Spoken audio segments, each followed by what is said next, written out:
पिछली बार फरहाद हकीम के एक भी सेंटर पे सीसीटीवी की सर रिकॉर्डिंग नहीं थी। अल्लाह माफ करे, मतलब मेरे को नहीं, वो उन्हीं को अल्लाह माफ करे। क्या है, मैं तो जय श्री राम वाला हूँ, लेकिन उनको अल्लाह माफ करे, बिना आपको तो सीसीटीवी कैमरे। आप तो शिर्क वाले हैं, आपको तो माफी मिल ही नहीं हाँ भाई, सकती। हाँ भाई, मैं तो शिर्क वाला हूँ, मुझे कहाँ माफ करेंगे। खैर, जो भी उनको माफ करे, बिना सीसीटीवी कैमरे के पिछली बार तो वोटिंग करा ली। इस बार अगर वोटिंग ही नहीं होगी बिना सीसीटीवी कैमरे के, तो उनका क्या होगा? सामने राकेश सिंह खड़ा है और क्या पता कि वो 70% चिल्लाने वाले एक्चुअल में 40% हो। इसका भी कोई भरोसा नहीं है। हमारा तो पूरा सेंसस ही ऐसे होता है भाई, हमने तो करवाया हुआ है सेंसस। जबरदस्ती जो है वो मैं कई बार बता चुका हूँ, लोग मानने को तैयार नहीं होते। मैं बाड़मेर में डिस्ट्रिक्ट कलेक्टर था और उस समय 2001 का जो सेंसस होता है उसकी प्रक्रिया आरंभ हुई थी। सॉरी, आपके 1991 वाली प्रक्रिया चल रही थी, तो 1994 से 1996 में था वहाँ। तो अचानक जो है वो वहाँ पे बॉर्डर पे बहुत मुसलमानों की आबादी, तो लोगों ने जब आंकड़े दिए तो उसमें ऐसा लगा कि साहब कि ये अचानक ये मुसलमान इतने कहाँ से बढ़ गए यार। पिछली बार क्योंकि मैं वहाँ पहले भी रहा था, हमने देखा था कोई ऐसा कोई प्रत्यक्ष प्रमाण तो दिखा नहीं कि बाहर से कोई लोग आ रहे हैं या कुछ ऐसा हो गया है। तो चेक करवाया तो पता चला कि सबको इंस्ट्रक्शंस थे कि एक-एक अपना संतान जो है वो ज़्यादा बता के दिखाना। कि उस टाइम राशन कार्ड वगैरह का और इन सब चीज़ों का, और एक तो क्या है कि अगर आपको अचानक आपकी पॉपुलेशन ज़्यादा दिखती है, तो फिर वो उसका साइकोलॉजिकल इफ़ेक्ट दोनों तरफ पड़ता है, मुसलमानों पे भी और हिंदुओं पे भी।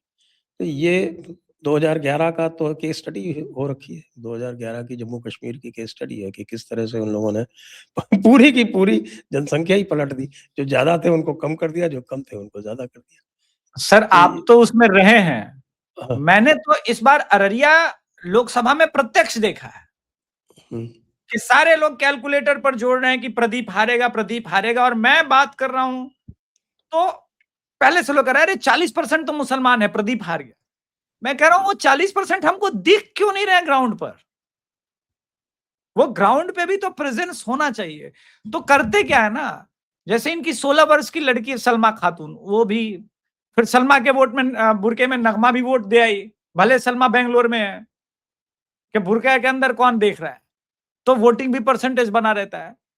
इस बार इनसे अगर लड़ गया ना चुनाव आयोग प्रॉपर ढंग से और भाजपा, तो जो स्वामी जी कह रहे हैं वही होगा। भाई मैं तो आपको बताया ना कि किस तरह से क्यू में एंट्री होगी। हाँ भाई, इसलिए मैंने बोला कि अब खातून और की पहले खिदमत में। फेज की बात कर लेते हैं अभिषेक जी, पहले फेज की बात कर लेते हैं, क्योंकि पहले फेज में ये जो समस्या है ये केवल 2 जिलों में आने वाली है, मालदा में, उत्तर दिनाजपुर में। और सब कुछ होने के बाद भी आप देखें कि उत्तर दिनाजपुर की जो लोकसभा कॉन्स्टिट्यूंसी है रायगंज, उसमें 2019 2024 दोनों में भाजपा जीती। बिल्कुल दक्षिण दिनाजपुर तो वैसे भी हिंदू बाहुल्य है, बालूरघाट, वहां से तो वो जीत ही रहे। मालदा उत्तर हमेशा जीत ही रहे हमेशा हैं। 2019 2024 मालदा उत्तर भी भाजपा जीत रही है। सर पॉपुलेशन में नहीं है, सारा तो मालदा दक्षिण में भरा हुआ है। हाँ, एक ही जगह पे कंसर्न जैसे होता है ना, बकरी का दरवा वगैरह, तो सब भाई तो वहीं भरे आपको हुए। आपको जीतने के लिए चाहिए 45% वोट, मान लीजिए एक मोटा मोटा, बिल्कुल। और आपको मिल रहे हैं 90% वोट, तो 45% तो वेस्टेज है ना। हाँ, एक किसी ने एक वेस्टेज वाली भी एक्सरसाइज की थी 2021 के हिसाब से, उसमें SIR नहीं लगाया कि साहब की वेस्टेज का वोट कितना है, और वेस्टेज का वोट लगा के हिसाब किताब लगा के बताया कि साहब की केवल 1,92,000 वोट है जो कि भाजपा और तृणमूल को सेपरेट करता है। बाकी सब जो वोट है आपका इनका, वो एक्सेस वोट है, यानी जो कि इफेक्टिव नहीं है। तो भाई आपने 1.5 लाख 1,30,000 एक विधानसभा में जीत गए, 1,30,000 से।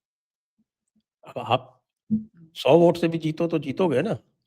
बिल्कुल बिल्कुल। मान लीजिए एक डिसेंट मार्जिन है 10,000 की, ठीक है, तो वो जो 1,20,000 है वो आपके वोट शेयर में तो आया, आपके परसेंटेज में जुड़ा, लेकिन है वो वेस्टेज। वेस्टेज। तो अभिषेक और जी अब जरा थोड़ा सा एक विहंगम दृश्य आप जो है विहंगम दृष्टिपात कर ले फर्स्ट फेज के ऊपर 152 सीटें। जी, 152 सीट में वोटिंग होनी है सर। और आप पूछ सकते हैं कहाँ कैसे कैसे, मैं आपके सामने अभी, आप अपना लैपटॉप खोल करके निकाल ही आप मुझे बताइए, आप पार्लियामेंट्री कॉन्स्टिट्यूएंसी वाइज बताएंगे या कि जिला वाइज बताएंगे? उस हिसाब से मैं पूछ लूं आपसे। हम लोग डिस्ट्रिक्ट भी कर लेंगे, डिस्ट्रिक्ट वाइज कर लेंगे, क्योंकि पार्लियामेंट्री कॉन्स्टिट्यूएंसी इसमें जो है वो 8 और 18 डिस्ट्रिक्ट वाइज कर लेते हैं। मेरे पास डिस्ट्रिक्ट वाइज है इंफॉर्मेशन। तो ठीक है, कहाँ तो शुरू फिर करें? हम तो कुछ बिहार से शुरू करेंगे। 9 सीट कुछ बिहार। 9 सीट, ठीक है। बीजेपी 7, टीएमसी 2, ये कूच बिहार का हमारे पास जो है अभी वर्तमान में हमारे पास है।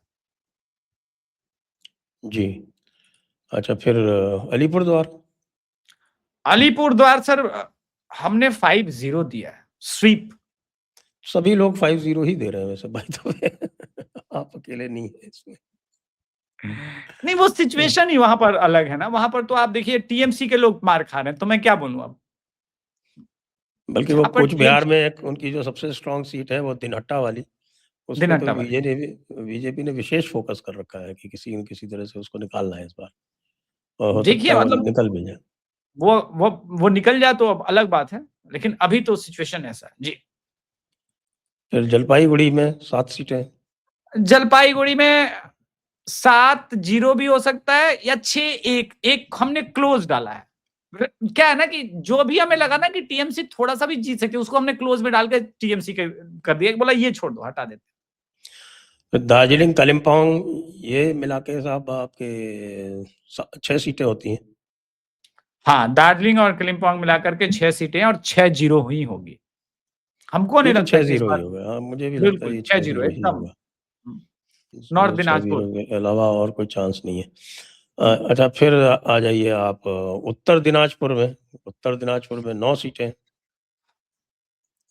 देखिए सर, जो 5 तो बीजेपी निकालेगी गारंटी, 3 टीएमसी भी निकाल ले रही है। पिछली बार तो 2 ही आई थी। हाँ, तो पिछली बार और इस बार में अंतर है ना सर, इसीलिए तो 5 गारंटी हमारे हिसाब से निकल रही है। हमारे प्रियो बंधु जी कह रहे हैं कि आपके यहाँ पर तृणमूल की केवल 2 सीटें आएंगी, क्योंकि 3 सीटें कांग्रेस को जानी है, या 2 या 3 सीटें कांग्रेस को जानी है। नहीं, कांग्रेस को 1 जा रही है, लेकिन वो 5 में से 1 कांग्रेस के साथ हमने फाइट में जोड़ा था। लेकिन अब लास्ट टाइम में मुझे लग रहा है कि कांग्रेस वाला वोट कहीं टीएमसी को ना, ऐसे सिचुएशन में क्या होता है ना कि वो शिफ्ट हो जाता है कि नहीं कांग्रेस जीत नहीं रही है, लोकसभा का है नहीं, शिफ्ट कर दो। क्योंकि वो मुसलमान बहुत आइडेंटिकल और अलग ढंग से वोटिंग करता है, वो सिर्फ कौम के लिए वोट करता है। वो कांग्रेस टीएमसी इसके लिए नहीं करता। आज अगर टीएमसी की जगह कांग्रेस जीतने की पोजीशन पे होती तो सारा मुस्लिम वोट बदल चुका होता। बीजेपी की जगह अगर कांग्रेस इस पोजीशन पर होती, आप कल्पना कीजिए कि 77 सीट पर कांग्रेस खड़ी होती इस इलेक्शन में, बीजेपी की जगह पे कांग्रेस विकल्प होती, तो कांग्रेस हो सकता है इस इलेक्शन में बंगाल के अंदर स्वीप करती, टीएमसी को 30 सीट आना मुश्किल हो जाता। लेकिन स्थिति है ना, इसलिए हमने उसको ऐसे किया। इसमें जी सर, एक बस मैं एक बात जोड़ना चाहता हूं, बस एक वाक्य, कि कांग्रेस और सीपीएम को इक्वेशन में रखना थोड़ा सा मुझे लग रहा है कि गड़बड़ है। कांग्रेस की हालत बहुत खराब है, बहुत ही ज्यादा खराब है।